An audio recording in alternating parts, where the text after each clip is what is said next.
I love fur cons. Fur cons are one of the few places you can say, hey, did you see that dragon? And people will not think you're on drugs. Pretty much fur cons and Chinese New Year. I want to bring a group of Amish teens on Rumspringa to a fur con. Make it their first taste of the outside world.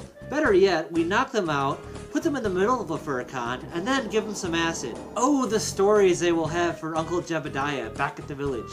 They may not look at a butter churner the same way ever again. If you have not been to a fur con, I have a few simple tips for you. Tip number 1. Pack some real food. I know the con suite is open, but pixie sticks and cheese balls do not a meal make. Those aren't even on the food pyramid. Those are like buried with the slaves that built the food pyramid. Of course, eating out is always an option. And yes, I do mean restaurants. But you want to make sure your group isn't so big that the only thing you'll be back for is Uncle Kage's hangover.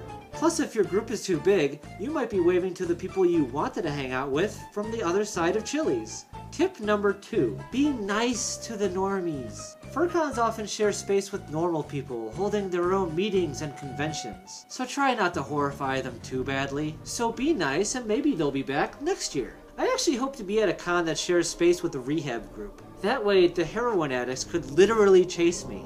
Tip number 3. Above all things, enjoy yourself. If you take yourself too seriously, you're missing the point. Remember what George Carlin or Bill Hicks said. Life is a show or a roller coaster. And there's nothing worse than someone who won't stop bitching during your shoulder coaster.